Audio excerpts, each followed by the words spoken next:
passando aqui um raio-x, né, das duas equipes de Flamengo e Atlético Paranaense na Copa do Brasil, né? Lembrando, as duas equipes entraram ali na terceira fase, né, aquela fase anterior às oitavas. E olhando aqui, primeiramente, a tabela dos gols marcados, o Flamengo marcou 5 e levou 5, tem um saldo de 0. Já o Atlético Paranaense marcou 13 e tomou somente 4 gols, né? Tem um saldo aí positivo de 9.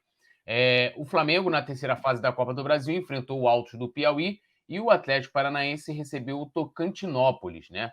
Depois, o Atlético jogou com o Bahia, né? Passou de fase, claro, e o Flamengo com o Atlético Mineiro. Aí, lembrando aqui, né?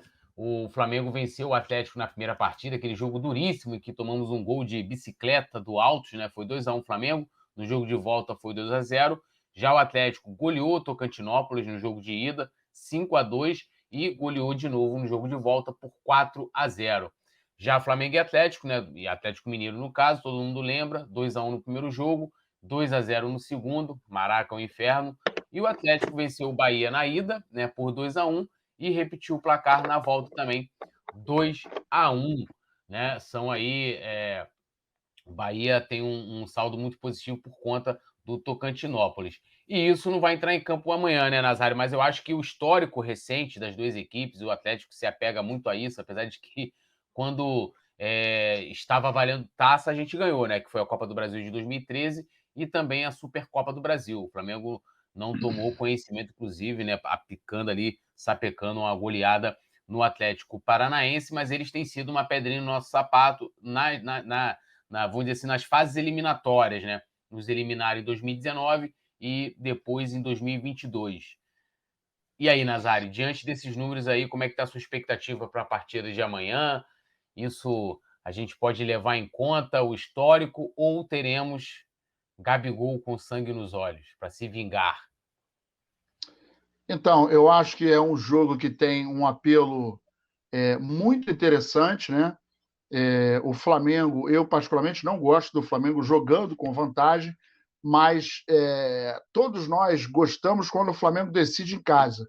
Mas eu acho importante também o Flamengo se adaptar a essa, por exemplo, a essa nova condição, né? O primeiro jogo vai ser no Maracanã. O Flamengo tem tudo para fazer um grande jogo e tudo que a gente viu, né? Dos jogos, dos resultados, etc. Isso tudo ficou para trás. O que vai valer hoje, por exemplo, é o que o Flamengo vai apresentar em campo. Vem crescendo num momento muito interessante, chegando reforços, o Flamengo conseguindo dar a volta por cima. A gente teve um início de temporada muito ruim, em que o Flamengo estava, eu acho que, eu falo e repito, eu acho que nem o mais pessimista dos rubro-negros poderia imaginar que o Flamengo teria um início de 2022 tão ruim, né, cara? Porque a gente viu tanta coisa ruim com o Flamengo e o pior, eu falava e repito, o Flamengo, no início desse ano, ele teve a maior crise, a pior crise da sua história. Porque quando você tem falta de estrutura, não tem grana, os jogadores estão brigando, a estrutura é precária e tudo joga contra, aí você entende, né? Pô, o cara está com salário atrasado, o dirigente está sacaneando o cara, então isso acaba refletindo, né? Emocionalmente, dentro de campo, tecnicamente, taticamente, tudo isso acaba virando um grande caldeirão. Agora, quando você tem salários em dia, estrutura europeia, tá todo mundo ganhando bem, tá tudo certo, e o time não caminhava, né? O nosso problema era absolutamente técnico e tático. A gente estava perdido. E o que mais dava indignação era você olhar para o papel e ver os nomes que estão fazendo parte do Flamengo. Então não dava para entender. E aí a gente, graças a Deus, essa fase passou e o Flamengo está se acertando, está crescendo num momento muito interessante, né? Tanto no Campeonato Brasileiro quanto na Libertadores e também na Copa do Brasil. E eu acredito que o Flamengo amanhã vai fazer um grande jogo. O Flamengo vai se aproveitar disso. A gente tem jogadores experientes e isso vai trazer tranquilidade, a raça que é necessária, e certamente a torcida vai dar um show, né? E, inclusive, o Flamengo fechou o primeiro turno do Campeonato Brasileiro com todos os jogos em que ele jogou fora de casa, ele lotou os estádios, ele vendeu todos os ingressos. Então, o Flamengo tem a melhor média de público do Campeonato Brasileiro, média de pagantes de 50.889 pessoas. Então, a gente tem aí um total de pagantes de, só nesse primeiro turno aí, 458.001 pessoas. Cara, é um resultado fantástico, né? E só para a gente ter uma ideia, o pessoal do Corinthians, né? Que porra, não, que eles cismam em dizer que são maiores que a gente. Vamos lá, primeiro turno, média de pagantes deles, 37.954. E eles colocaram 341.590 pessoas nos estádios nesse primeiro turno. Então, assim, você vê que o Flamengo teve um início de temporada muito ruim, mas mesmo assim a galera vai apoiar. Né? Eu não me lembro de um jogo do Flamengo em que você olhava para a arquibancada e via 15 mil pessoas, e que você via 20 mil, 30 mil pessoas. Cara, na boa, não tem. Porque a torcida acredita, a torcida apoia, a torcida se apresenta, a torcida vai para dentro, compra a briga, e isso é o mais interessante. É por isso que a gente quer o Flamengo sempre lá em cima e tem que entrar em campo e entender que jogar no Flamengo é outra história, não é jogar nos outros 19 times que tem no Brasil. Então, a gente acredita que amanhã vai ter aí um grande jogo e um grande resultado para a gente. E nós temos vamos dizer assim, um espectador ilustre hoje, que é o nosso querido, né, Bruno Vilafranca, está acompanhando a gente aqui, já marcou a gente lá no Stories e tal, no Instagram. Um abração para o Bruno que está nos acompanhando, vai estar com a gente no Maracanã. Lembrando, o jogo de amanhã às 9h30, e aí a provável escalação do Flamengo, né? A gente vai vendo o Flamengo podendo ir a campo com Santos, Rodinei, Davi Luiz, Léo Pereira e Felipe Luiz. Cadê aqui? O Thiago Maia, Everton Ribeiro, João Gomes, Arrascaeta, Pedro e Gabigol, né? Esse é o time do Flamengo que pode entrar em campo aí contra o Atlético Paranaense nessa quarta-feira no Maracanã. Lembrando mais uma vez o horário do jogo, às 9h30. E claro, já convidando todo mundo para estar aqui com a gente a partir das 7h30 da noite, acompanhando tudo da nossa transmissão. E esse é o time hoje do Flamengo titular, né? A gente pode aqui até, de repente, debater se Vidal deva começar ou não. A minha opinião é que tanto Vidal ou Cebolinha, eles chegam para brigar por vaga. Eu acho que tem aquele velho ditado e isso é muito importante, né? Time que se ganha, né, não se mexe. E aí eles tendo a oportunidade, com certeza, devem ser aí as primeiras opções do técnico Dorival, né, vão ter oportunidade de atuar amanhã, inclusive com o Vidal e o Cebolinha também, né? Ambos estreando aí no Maracanã, né? Jogaram fora, o Cebolinha estreou no Mané Garrincha e o Vidal estreando agora nesse final de semana contra o Avaí na ressacada. Mas são dois jogadores aí que chegam ainda buscando espaço, lógico. A gente viu, acho que no último jogo ficou até mais claro isso, né?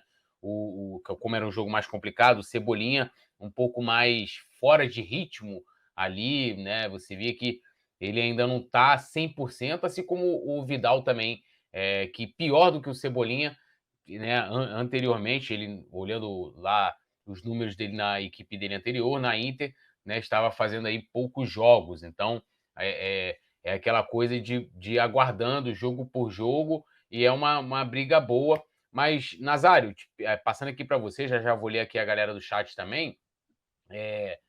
Acho que é isso, né? Não tem que, porque chegou, pegar por conta do nome e colocar em campo e mexer na estrutura, né, no padrão da equipe que o Dorival conseguiu dar. Inclusive, uma coisa que você falou, eu queria antes ressaltar aqui, né?